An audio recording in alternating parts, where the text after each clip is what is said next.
মরেছে মরেছে, টাকা তো দিচ্ছি আমরা, রেট চার্ট বাঁধা আছে, 10 লাখের বেশি পাবে না। মানুষের মৃত্যুর দাম 10 লাখ টাকা। রেপ হলে রেট চার্ট বাঁধা আছে, রাজ্যের মুখ্যমন্ত্রী বলেছে অল্প রেপ, বেশি রেপ, তার চেয়ে একটু বেশি রেপ, নমিনাল, ঠিক আছে, ভালোবাসা করে রেপ, এগুলো সব রেট চার্ট আমাদের রাজ্যে। শুনতে খারাপ লাগছে তো, রাজ্যের মুখ্যমন্ত্রী বলেছে, আমি আমার কথা বলিনি। যে এই মুহূর্তে 15,000-এর মতন যে কর্মী থাকার কথা, তার মধ্যে 3,714 জন কর্মী আছে, 72% পোস্ট ফাঁকা। শুধু ফাঁকা নয়, 90টা অফিসার পদ, স্টেশন অফিসারের পদ খালি। ডেপুটি ডিরেক্টর 6টা পদের মধ্যে 4টাই নিয়োগ হয়নি। Sub officer and mobilising and assistant officer নেই। সাব অফিসারের 540 জন থাকার কথা, আছে 120 জন। এটা আমি তথ্য বলছি যে একটা খুঁড়িয়ে প্রায় মৃত করে রেখেছে দমকলটাকে। তারা কি কাজ করবে? ফায়ার লাইসেন্স অডিট হয়নি কোম্পানির, দিনের পর দিন অডিট হয়নি। পুলিশ কি করছিল? ওটা হলোও বা কী করে?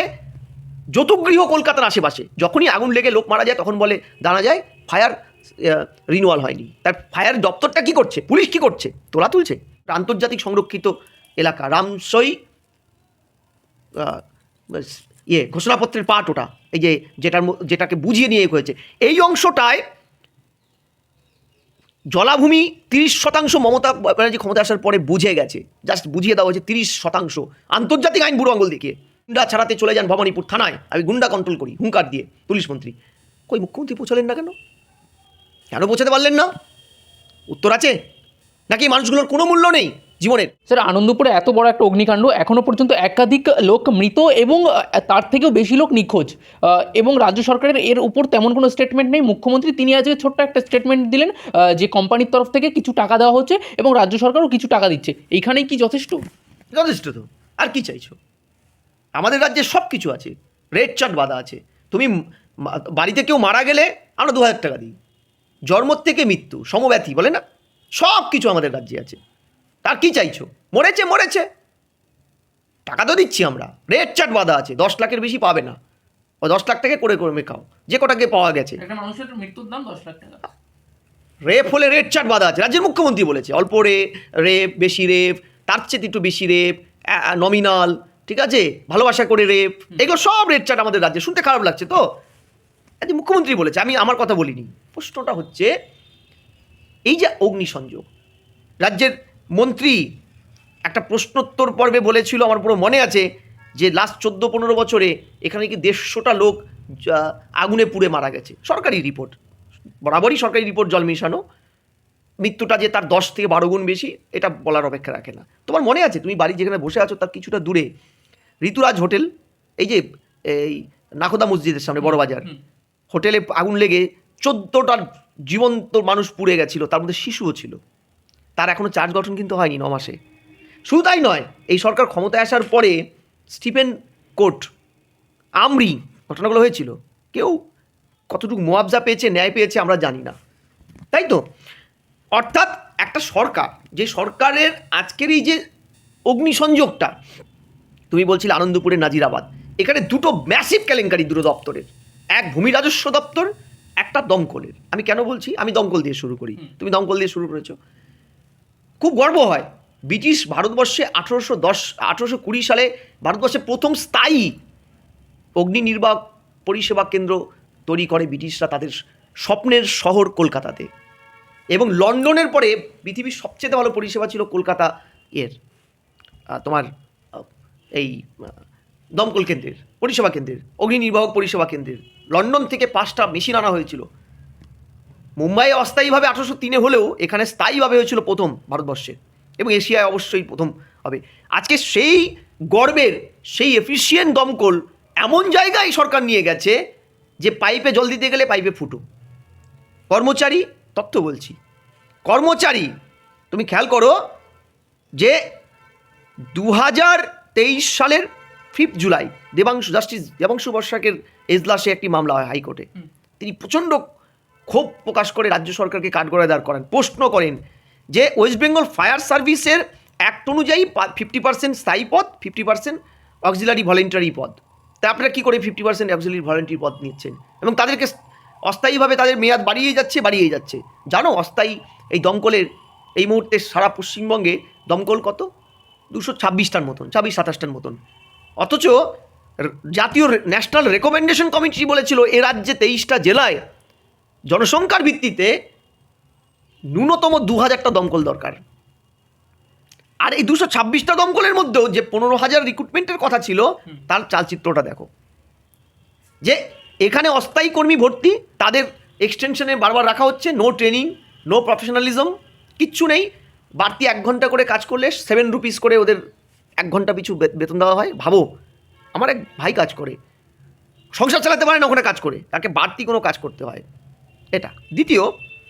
দমকলের যদি তুমি আরও কিছু ভিতরে ঢোকো, যে এই মুহূর্তে 15,000-এর মতন যে কর্মী থাকার কথা, তার মধ্যে 3,714 জন কর্মী আছে, 72% পোস্ট ফাঁকা।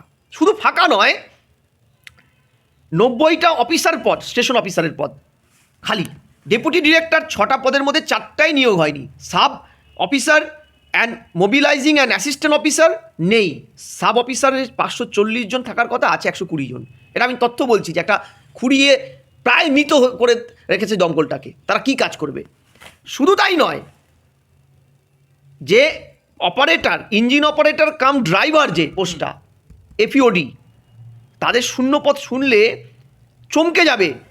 791টার মধ্যে শূন্যপদের মধ্যে এখনও পর্যন্ত প্রায় 50%-এর উপরে পোস্ট নেই, রিক্রুটমেন্ট করেনি। তাহলে এই দমকল নিয়ে তুমি যুদ্ধে বেরিয়েছো।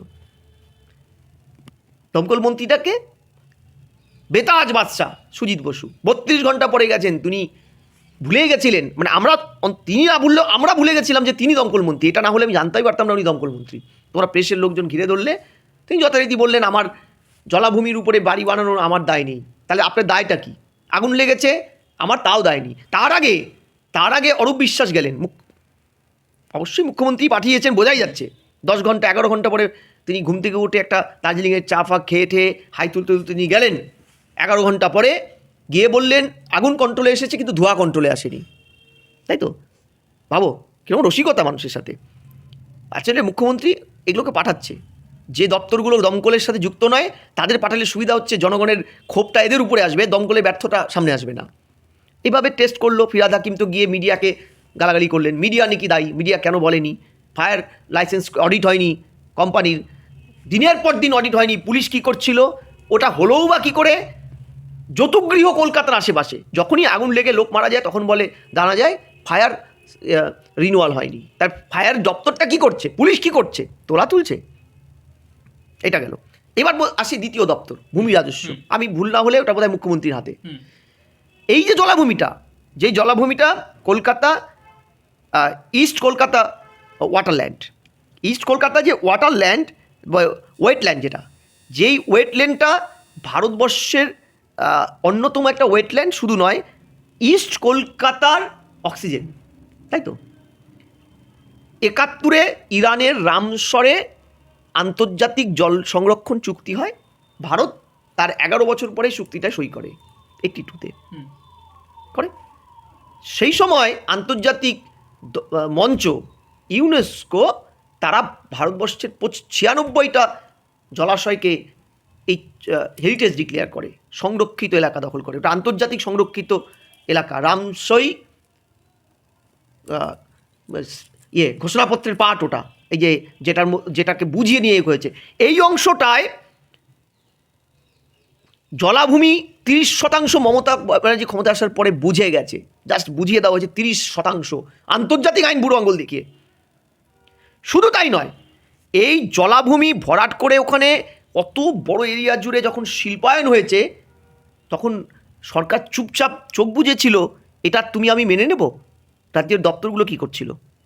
দিনের পর দিন ওয়াও মোমো ডেকোরেশন বহাল তবিয়তে চলছে। আমার পুরো মনে পড়ে যে এই যে পুকুর ভরাট 2021 সালে কলকাতা হাইকোর্টের মামলায় এই মমতা ব্যানার্জি সরকার বলেছিল, হাইকোর্টে হলফনামা দিয়ে, যে 11 থেকে 21 এই 10 বছরে 4222টি জলাশয় বোঝানো হয়েছে কলকাতা এবং তার আশেপাশে। ববি হাকিম টক টু মেয়রে বলেছিলেন অবৈধ কনস্ট্রাকশন হলেই জলাভূমি বুঝিয়ে ওসিদের, থানা সংশ্লিষ্ট ওসিদের এফআইআর করতে হবে। তাহলে ওই থানার ওসি বিরুদ্ধে কোনো ব্যবস্থা হলো না কেন এখনও? শুধু তাই নয়, 2020 সাল, তারও 1 বছর আগে জলতন্ত্র নাম একটি ব্যবস্থা চালু করে, ড্রোনের মাধ্যমে হেরিটেজ দপ্তরের কর্মীরা সাইকেলের দিয়ে ঘুরে ঘুরে ঘুরে ঘুরে জলাশয়ে যে বুঝিয়ে দেওয়া, এগুলো তদন্ত করার কথা ছিল, করেনি। আজকে একটার পর একটা, এমনকি 19-এ মমতা ব্যানার্জি নিজে বলেছিলেন অবৈধ কনস্ট্রাকশন হলে দ্রুত ব্যবস্থা নেব। দ্বিতীয়বার ক্ষমতায় এসে তিনি আবারও বললেন জলাভূমি বুঝিয়ে থাকলে পুলিশ সেক্ষেত্রে ফর্মালি ড্রিল করবেন। কোথায় গেল বলো তো? আজকে দুটো দপ্তরের যে এত ভয়ানক ম্যাসিভ এটা হলো দুর্নীতি, যার ফলে আজকে অফিসিয়াল বলছে 25 জনের কাছে পিঠে মানুষ নেই, পৃথিবীর থেকে লুপ্ত হয়ে গেল, নেই। আনঅফিসিয়ালি যে সংখ্যাটা কোথায় দাঁড়াবে আমরা জানি না। এই হতভাগ্য মানুষের একটা বড় অংশের বডি আমরা পাবো না বলে অফিসিয়ালি তাদের কোনো ডেথ সার্টিফিকেট দেওয়া যাবে না, তাদের পরিবার অথই জলে পড়বে। হয়তো তাদের পরিবারের একমাত্র উপার্জনক্ষম সেই ছেলেটি বা লোকটি। তাহলে কোথায় আছে বলো তো? আমরা কোথায় দাঁড়িয়ে আছি? রাজ্যের মুখ্যমন্ত্রী সবুজ ডায়েরি নিতে ছুটে চলে যান, ইডি অফিসারদের ধাক্কা মেরে চমকে ধমকে ভয় দেখিয়ে ইডি অতি সক্রিয়ভাবে কাগজটা নিয়ে চলে আসেন। গুন্ডা ছাড়াতে চলে যান ভবানীপুর থানায়, আমি গুন্ডা কন্ট্রোল করি হুঙ্কার দিয়ে পুলিশ মন্ত্রী। কই মুখ্যমন্ত্রী পৌঁছালেন না কেন? কেন পৌঁছাতে পারলেন না? উত্তর আছে নাকি মানুষগুলোর কোনো মূল্য নেই জীবনের? তাহলে যেটা দাঁড়ালো, আমরা আবার একটা তদন্ত কমিটি রাজ্য করবে, থামাচাপা পড়ে যাবে, কেউ কোনো সমাধান পাবে না। আরেকটা অগ্নিসংযোগ হলে আবার আমরা কিছু বাইট খরচা করব, আবার যে কি সেই গড্ডালিকা প্রবাহে জীবন চলবে। মাঝখান থেকে হারিয়ে যাবে তো আমাদের সহনাগরিকরা, যাদের পেটের দায়ে ওই সব যতু গিয়ে কাজ করতে হয়, বোমার কারখানাগুলো কাজ করতে হয়, এবং ঝলসে তাদের বাড়ির লোকজন তাদের মাংসের টুকরোটা খুঁজে পায় না, শুধু মাংসের পোড়া গন্ধ নিয়ে তাদের বেঁচে থাকতে হয়, যেটা এক্ষেত্রেও হলো।